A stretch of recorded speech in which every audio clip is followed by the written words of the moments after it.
etika dan agama itu berada kepada yang kita pilih, yakni kandidat. Ya. Karena gini, dari mana datangnya ikan? Kalau tidak dari pukat. Dari pukat ya. Iya. Dari mana datangnya curang? Kalau tidak dari kandidat. Untuk apa kita melakukan kecurangan?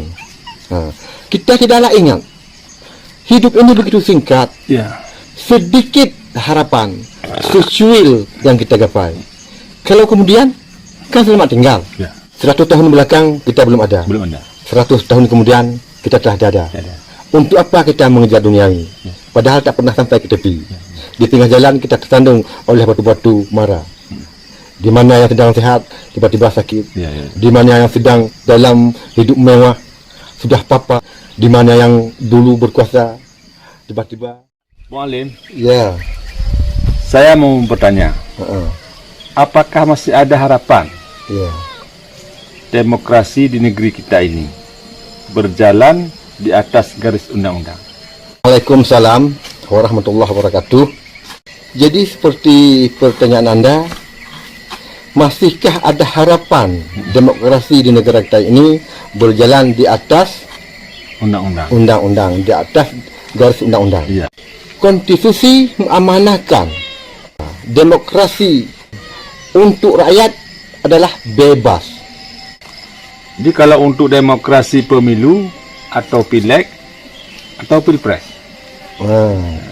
Jadi kalau untuk demokrasi pileg, apakah itu DPRK, ya, atau DPRA, ya, atau DPRI, atau DPD, ataupun pilkada, ya, atau pilpres. Kalau untuk demokrasi ini diamanahkan oleh konstitusi, yaitu langsung, umum, bebas, dan rahasia. Kemudian harus ada jurdil, artinya harus jujur dan adil. Kemudian yang tidak boleh tinggal adalah etika dan agama. Mari kita kupas satu persatu dari beberapa syarat poin tadi. Pertama, langsung, artinya bagi setiap pemilik suara untuk memberikan suara kepada salah satu kandidat tidak boleh mewakili, apalagi diwakili. Maka kertas suara yang lebih, kadang ada yang golput, tidak boleh dicoblos oleh seseorang paslon.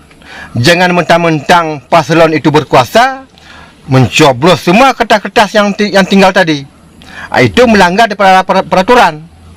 Yang kedua, umum, artinya seluruh bangsa Indonesia tidak terkecuali. Tidak ada kecualian. Harus memilih semua. Yang ketiga, bebas, artinya tidak boleh ada intimidasi memaksa si pemilih untuk mencoblos pada pihak tertentu. Yang keempat, rahasia. Rahasia itu tidak boleh diketahui oleh orang lain siapa yang anda pilih. Dan yang kelima, jujur. Ini perlu pada si penyelenggara. 6, adil. Ini untuk pemerintah, tidak boleh memihak pada salah satu paslon. Yang ketujuh, etika dan agama. Ini khusus teruntuk untuk paslon kandidat, di mana kandidat tidak boleh memanipulasi suara, tidak boleh menyogok penyelenggara untuk menggelembungkan suaranya. Paslon ini penting untuk diawasi, sebab dari paslonlah awal muara kecurangan. Andai paslon itu tidak mau suara-suara haram, tidak akan ada pernah terjadi kecurangan. Karena gini, dari mana datangnya ikan? Kalau tidak dari pukat. Dari pukat, iya. Iya. Dari mana datangnya curang? Kalau tidak dari kandidat. Begini maksudnya.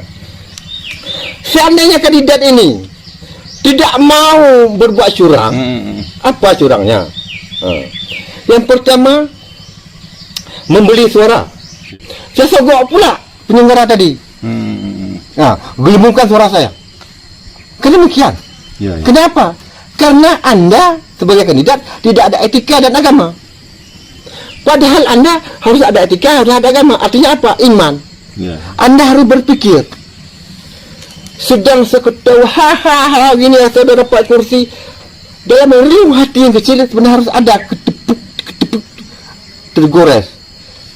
Ya Allah, untuk apalah saya bersenang-senang, saya sudah begini berbangga-bangga. Sebenarnya yang saya duduk lihat di kursi ini dari hasil suara orang saya ambil. Ya, dari hasil suara orang. Saya gelembungkan suara, saya manipulasi suara orang. Jadi saya berbangga-bangga, saya udah hebat, saya begini begitu. Jadi hasil daripada saya duduk di kursi ini, saya berikan kepada orang tua. Saya berikan untuk kanduri-kanduri. Bahkan begitu siap memilih kan, karena saya dah dapat nanti suara dari saya gelembungkan dari suara-suara yang haram itu saya masukkan untuk saya. Duduk pula dengan orang tua, kita begini, bilang pula orang tua, betul kau nak, kau hebat nak. Untuk apa kita melakukan kecurangan?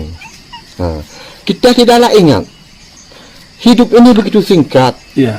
Sedikit harapan, secuil yang kita gapai. Kalau kemudian, kan selamat tinggal. 100 tahun belakang kita belum ada. 100 tahun kemudian kita telah ada. Untuk apa kita mengejar duniawi? Padahal tak pernah sampai ke tepi.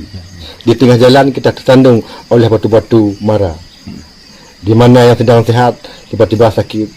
Di mana yang sedang dalam hidup mewah sudah papa miskin. Di mana yang dulu berkuasa tiba-tiba dia lemah. Kenapa undang-undang atau peraturan di negara kita ini, apabila kita lihat di media, antara pakar-pakar dan ahli-ahli hukum atau politisi selalu berbeda pandangan. Selalu berbeda pandangan antara pakar-pakar hukum dan ahli-ahli hukum negara, ya. Kan demikian? Kalau menurut saya, hukum di negara kita ini kayaknya bukan lagi hukum matematika, hukum pasti. Jadi hukum di negara kita ini banyak kita lihat tak ubahnya seperti Potitih Minang mengatakan, kalau tiba di matu dipicamkan, kalau tiba di pawik dikimpiahkan. Makanya kapan hukum negara kita ini baru bisa selesai, paling tak bukan apabila kembali kepada rakyat. Hanyalah dengan tangan rakyat.